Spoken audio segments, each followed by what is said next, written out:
A minimum 5-day stay is recommended for best results. Book now at WION.com.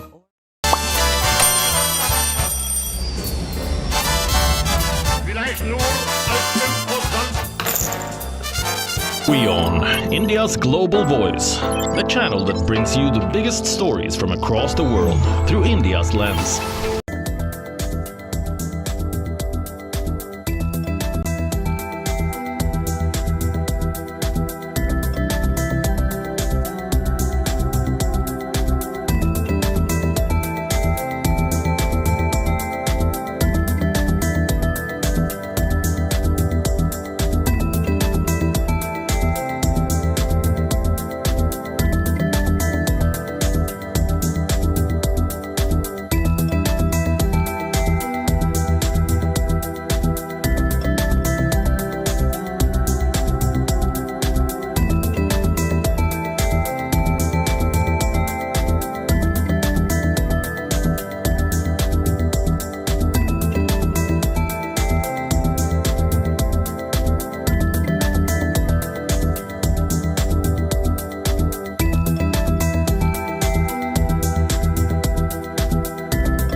Hello and welcome. You're watching WION World is One. My name is Mohammed Saleh, and let's start this broadcast by taking a quick look at what is making headlines at this hour.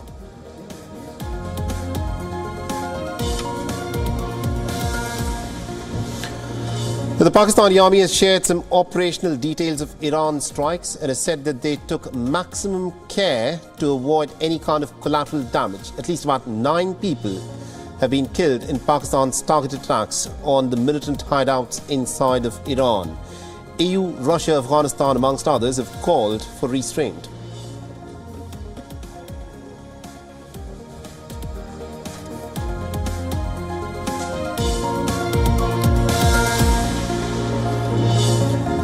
The Israeli President Isaac Herzog has said that he hopes that emergency shipment carrying medicines reaches hostages held in Gaza.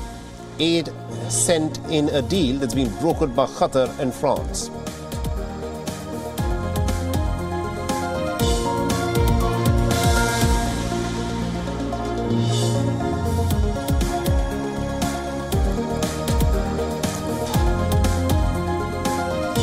The Russian Foreign Minister Sergei Lavrov has said that he's warned the West against threatening Russia. He's further said that Moscow is in fact locked in an existential battle with the West over Ukraine and also the shape of the future world order.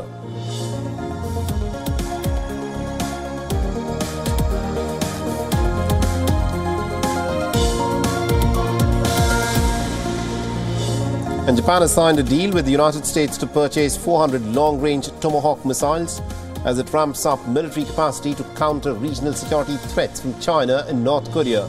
Japan is to increase defense spending to about 2% of the GDP by 2027.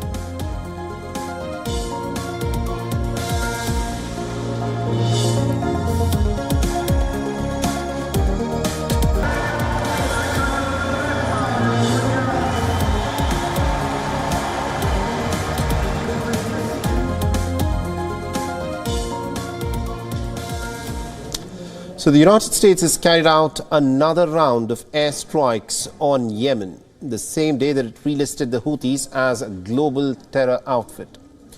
The Houthis have meanwhile claimed another attack on a US-owned commercial ship.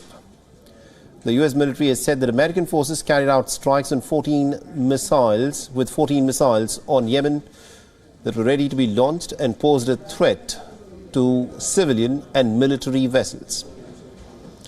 Houthi media has also confirmed a fresh attack. Reports claim that the United States and the British warplanes kept pounding provinces of Al-Hudaydah, Sadr, Taiz, Zamar and Al-Baida. A video shows an explosion in Dhamar, which is one of the areas that was targeted.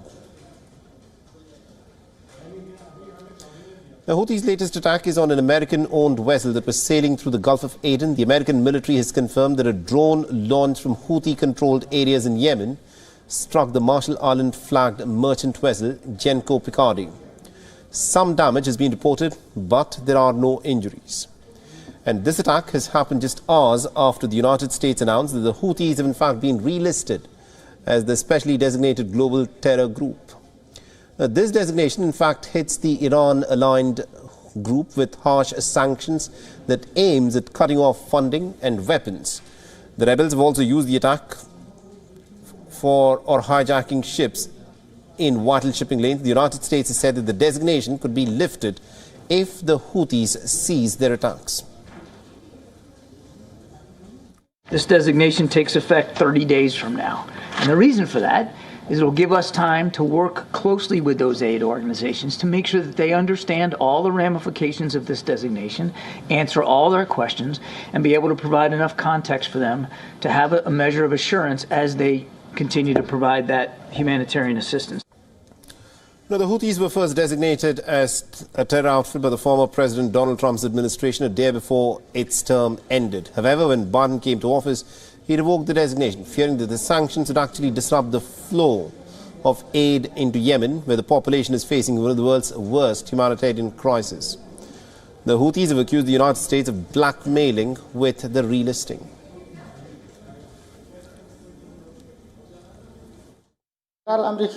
The American decision to designate Ansar Allah in the US terrorism list comes in the service of the Zionist entity and supports it to continue the criminal war on Gaza, which is described as a terrorism war in every sense of the word.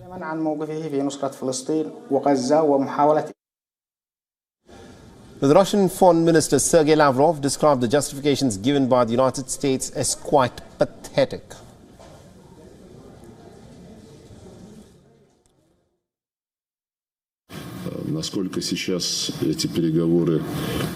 It is difficult for me to say how realistic it is to resume these negotiations now and when this might happen. The most important thing now, of course, is to stop the aggression against Yemen, because the more the Americans and British bomb, the less the Houthis are willing to talk.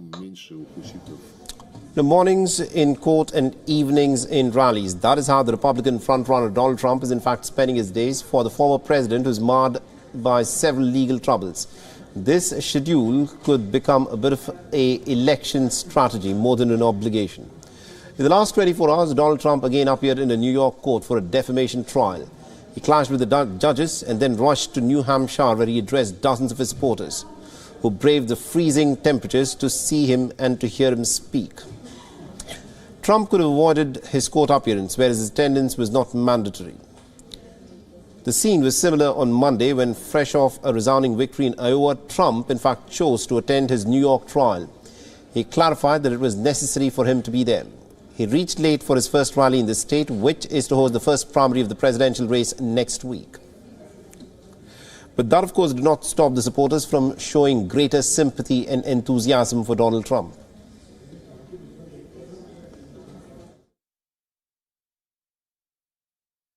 Those two great places, they got to go, and we just left Iowa. Now we're going to soon be leaving New Hampshire with a big victory, right?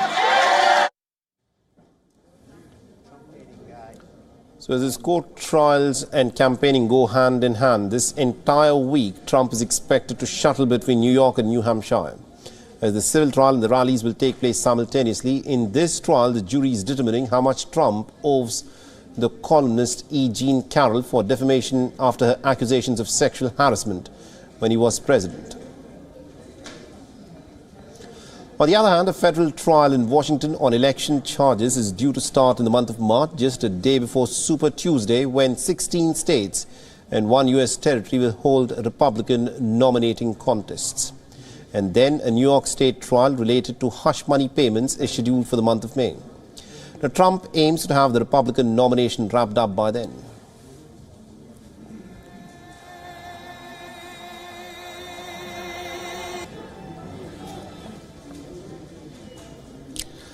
In last year's California summit, Biden and Xi Jinping in fact agreed to combat the manufacturer precursor chemicals to fentanyl that has fueled an addiction epidemic in the United States. Now, Washington removed the Chinese Ministry of Public Security's Institute of Forensic Science from a trade sanctions list. The move was part of a bid to move forward with the counter-narcotics operation with Beijing, and now the Republicans have hit out pretty strongly. In some strong criticism, the US Republicans have slammed what they dub as Biden administration's diplomacy from a position of weakness. During a House subcommittee hearing, the Republican Andy Barr has questioned the removal of the Chinese Institute from the list of entities sanctioned by the Commerce Department.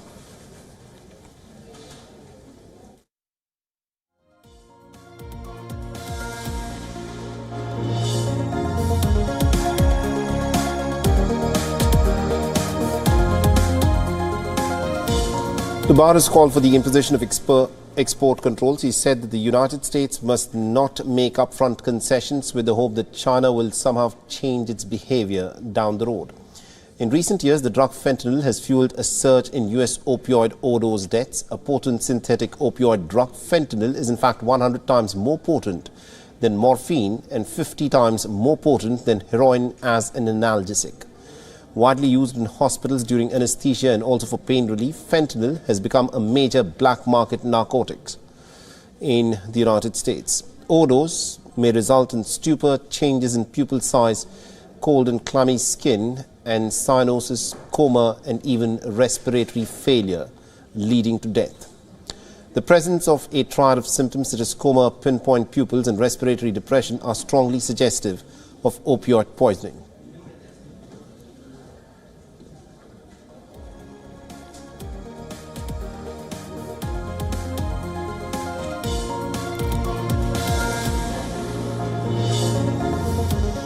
A man facing rape allegations in the U.S. state of Utah has denied the charges in his first court appearance since being extradited from Scotland.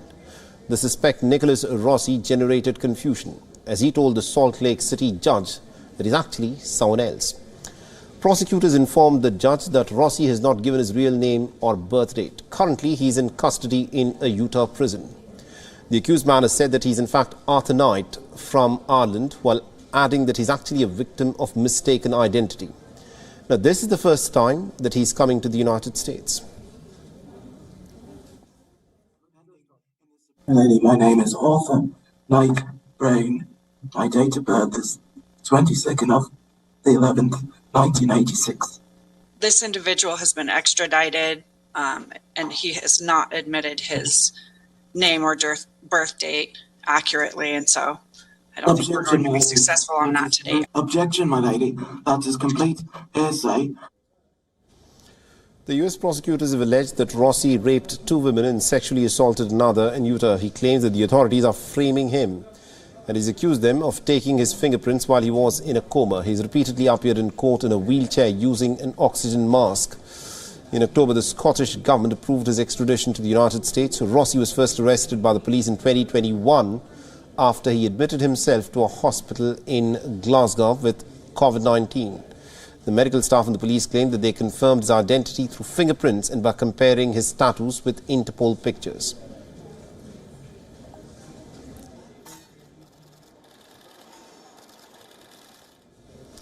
A cold wave is sweeping the United States. It has so far claimed about 40 lives across 9 states since the 12th of January.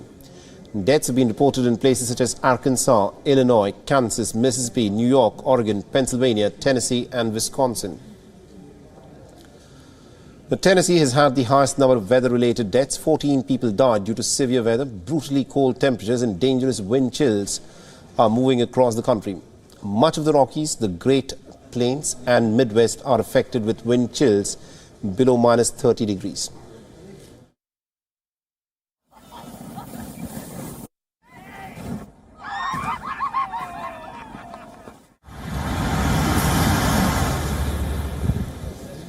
In Chicago, classes were cancelled for public school students. Philadelphia received its first significant snowfall in almost about 2 years. People took the opportunity to enjoy the snow day while workers and residents cleaned the snowy sidewalks.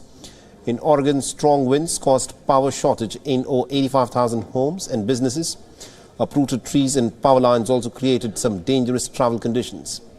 Meanwhile, a 700-day-long snow drought, New York City finally saw snowfall, ending a historic period of very little snowfall. The National Weather Office has confirmed a thin layer of snow in various parts of the city. The agency recorded an inch of snowfall in the official measuring point, the Central Park area. The areas witnessed about 1.4 inches of snowfall since the onset of Monday's winter storm. Scientists continue to raise alarm against the worsening climate crisis. The impact on climate has affected the intensity, frequency and predictability of snowfall across the world.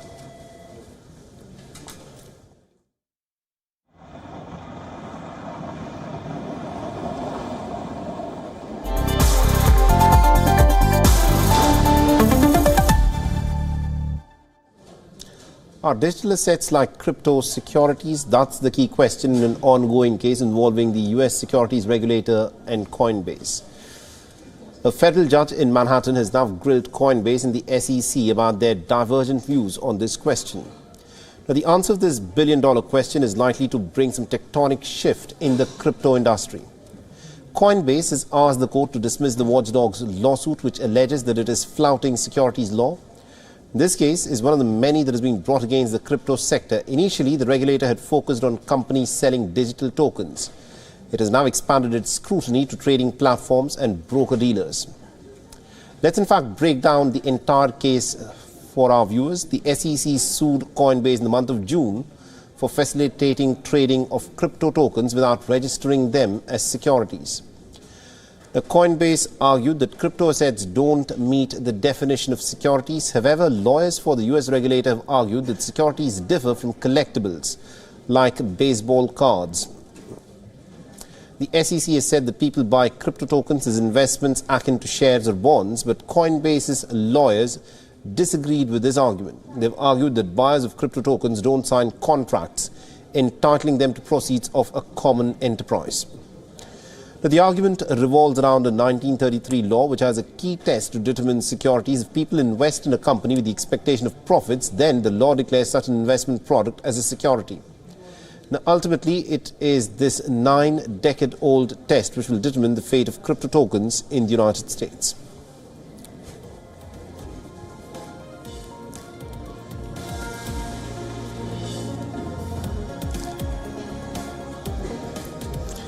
The US Appeals Court has delivered a decisive blow to Apple in the midst of a patent dispute with medical tech company Masimo. Apple finds itself barred from selling its flagship Series 9 and Ultra 2 Apple Watches in the United States. The ban centers around a contested blood oxygen measurement feature, prompting Apple to reassess its strategy.